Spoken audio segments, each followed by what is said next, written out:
សួស្តីបងប្អូនអរគ្នាសូមស្វាគមន៍សាជាថ្មីមកកាន់ Channel Prona Free ថ្ងៃនេះគឺខ្ញុំចែករំលែកបងប្អូនពីរបៀបក្នុងការដំឡើង follow TikTok អញ្ចឹងសម្រាប់បងប្អូនដែលមានបំណងចង់ធ្វើការដំឡើង follow TikTok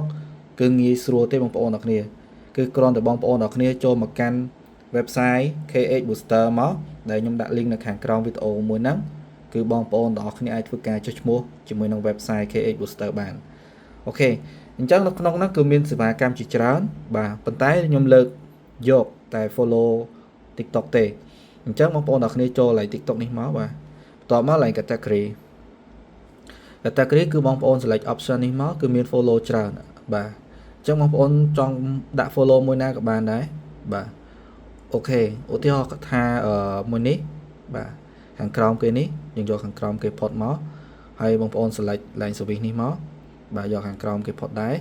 ហើយបន្តមកទៀតគឺបងប្អូនអរគ្នាចូលមកកាន់បាទ account TikTok របស់យើងបាទហើយយើងចុច line នេះបាទ share នេះមកបាទបន្តមកទៀតបងប្អូននឹងឃើញមានពាក្យថា copy បាទ copy link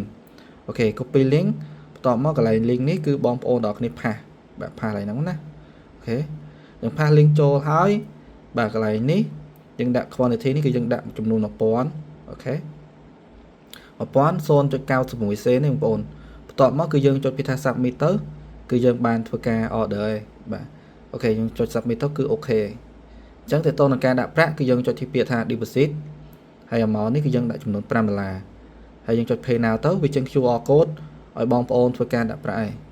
ហើយការដាក់ប្រាក់ហ្នឹងគឺយើងដាក់តាមរយៈបាទ ABA Acilida Wing បាទយើងអាច scan QR code ហ្នឹងដើម្បីយើងធ្វើការដាក់ប្រាក់បានហើយនៅក្នុង KH Booster គឺមានសេវាកម្មជាច្រើន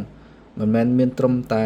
follow Facebook ឬក៏ follow TikTok ទេមានទាំងអស់សេវាកម្មមាន Facebook YouTube Instagram អីហ្នឹង TikTok Live បូក view អីហ្នឹងមានទាំងអស់អញ្ចឹងបងប្អូនទាំងអស់គ្នាអាចធ្វើការប្រើប្រាស់បានបាទអញ្ចឹងវីដេអូហ្នឹងមានប៉ុណ្ណឹងបាទសូមអរគុណច្រើន